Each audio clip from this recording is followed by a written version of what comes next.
Alright guys, hello, my name is Larry and welcome to my YouTube channel.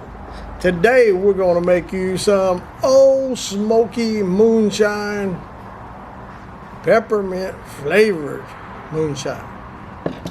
Now you can buy this stuff in a jar already made, but you know it's a lot of fun to make it yourself. Now this is just some of the things you're going to need.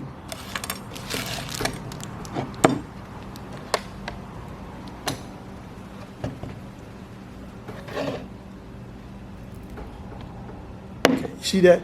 Dishwashing soap, 100% white grape juice. It's called Cholula hot sauce, chipotle flavor. Some of the moonshine purchased from a liquor store in this jar. Vanilla, peppermint spoon, and some water to break down the proof. Just joking. You really think we're gonna need these three things? Got you, didn't I? No, you don't need none of that stuff. So we're going to set it over to the side for right now. Just want to see if you was paying attention today. All right. You know, this stuff is pretty intriguing what you can do with moonshine. Especially if you're starting with this old Smoky Tennessee moonshine, just like you see right there. They got this in many flavors, and I'm not endorsed by them. They didn't give me this. I'm not sponsored by this company. However, I did go down to the liquor store and I paid $23 to buy this jar.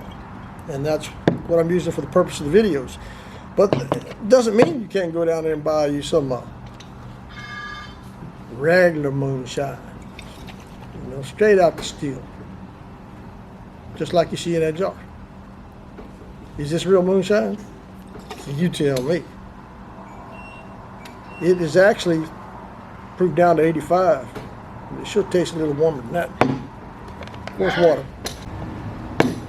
Anyhow, back to what I was saying there. How we're going to make this, it's pretty plain and simple. You're going to take your choice of moonshine. Get it where you can get it. Buy it where you can buy it. Buy what you like. Good old regular whiskey, white whiskey, rye whiskey, whatever you want, you can buy this stuff just about anywhere. Make sure you got your pint. Then you're gonna need to add you a little bit of vanilla. Now, if you don't like vanilla, you can leave that step out. But you're gonna put you about a half a teaspoon in there. Stir that up a little bit. See how I gave it that little bit of brown flavor, right?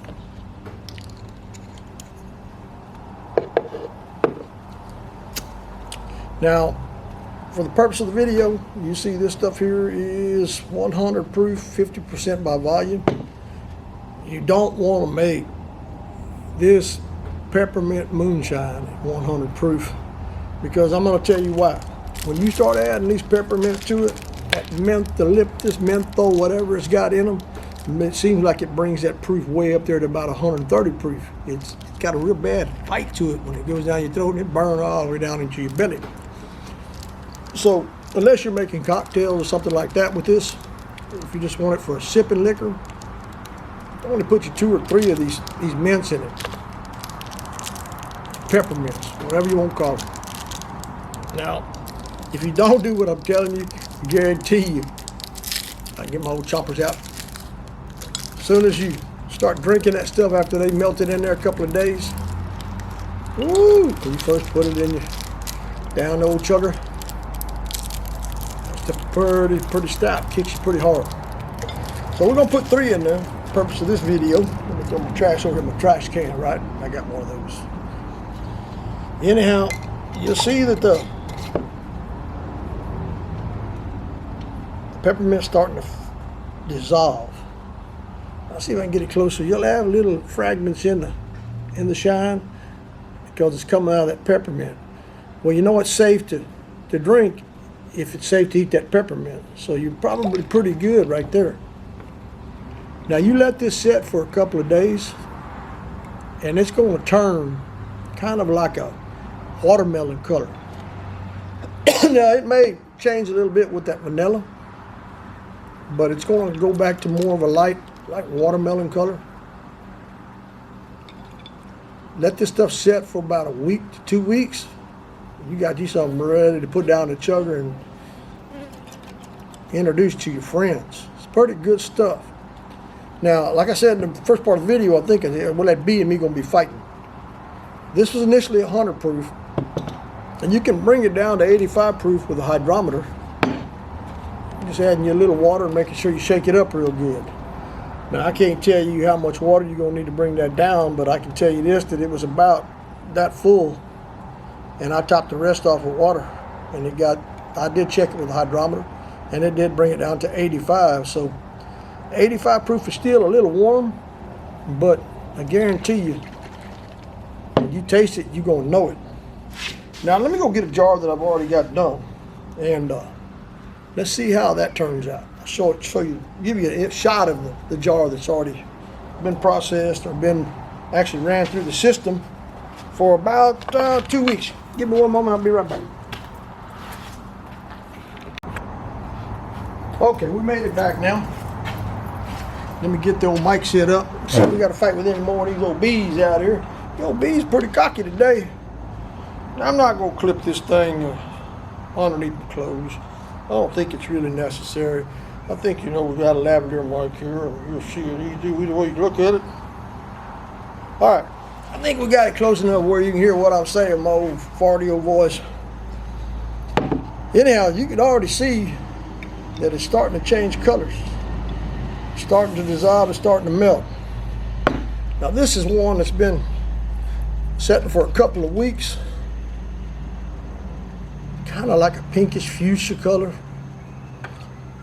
Let me get a little tab of that out of there and see what it tastes like. Give me a spoon over here. Okay. Ooh! Man, pretty hot. Pretty hot. So, boy, I think that right there would be a COVID killer medicine. Remember what I said, the higher the proof, the more peppermint you put in there, the hotter it's going to be. It's going to seem like it's going to bring the proof of the liquor up and the alcohol by volume up higher. And theoretically, and mathematically, it ain't possible probably, but man, start with 75, 85 proof, add your peppermints to it, let it set, and you got you something pretty good right there. Make you some cocktails and drink it straight as a sipping juice. This is the one we just made. You see it's starting to change. Might I mention something else, guys? We asked that if we shared any information with you that you feel is valuable to you or you've learned anything, we asked that you hit the like, subscribe button. I know I've rambled on quite a bit here, but that's just my nature. I had COVID back in January, and this was actually, I got a video out there making cough syrup that really helped me with moonshine.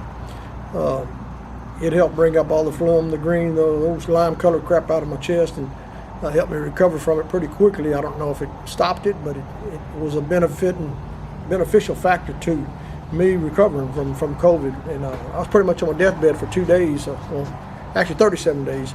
The last 2 days I thought I was going to expire, but my old tough butt with that moonshine cough syrup brought me back. So you might want to check my other videos out and check out that moonshine cough syrup recipe. But what we're going to be experimenting with, and we ask you again to hit the like, subscribe, so this video can get out there and reach other people. If you don't like it, don't hit the like, subscribe button. It just kind of stays in limbo. YouTube doesn't get it out there where people can see it and we can be viewed more often. So when you do that, it really helps us a lot. We really would appreciate it. But one of our future videos is going to be, we want to experiment with some of the actual possibilities of working with, white oak, live oak, pin oak, mesquite like you see in this jar here. We want to play with the flavors of this type of moonshine, what we can get out of it by just soaking this stuff in jars, and if it's going to be beneficial or not, if it will add any kind of a different flavor profile that we think that we'd be happy with. I know that you're not going to be able to taste any of this stuff, but we're going to be putting some videos out there showing you how it's going to color up. Hopefully I can get some maple, or maybe somebody out there seeing the video can donate some good maple and some cherry. We'd like some cherry to make the video with, and if you're a business, we'd be glad to plug you. We're looking for maple, cherry, some dried post oak, those three mainly. If you've got any other wood you'd like to donate to the cause, We'll make sure we put something down in the more section or in the comments and description section down below to help promote your business. But yeah, that's what we're going to be doing. We're going to be playing with different types of wood. We're going to break them up in smaller pieces like that. Some of them we're going to char with a torch. We're going to have some with a torch, some without a torch, same type of moonshine, basically same size of chips. We want to see if we can get it anything like, you know, the Jack Daniel's aged whiskey. Not saying that we can, but we're going to do some experimenting, playing with it, and seeing how it turns out. Well, guys, I hope I shared some information with you on making this stuff. Pretty simple. There's many, many different ways. This is just our way of doing it. It's fast. It's not expensive. The moonshine's the most expensive thing you're going to buy, unless you have it distilled and you're distilling it yourself, which some people out there are. Comments, suggestions, we got a section down below. Post them. We highly recommend them. It helps us get out there, helps us put out videos or something else. If you see something that you'd like us to put a video out on, if we have the knowledge and skills and we can acquire the whatever it takes to make the video, we'll be glad to put it out there. So again, thumbs up, hit the like, subscribe. See you in our next video.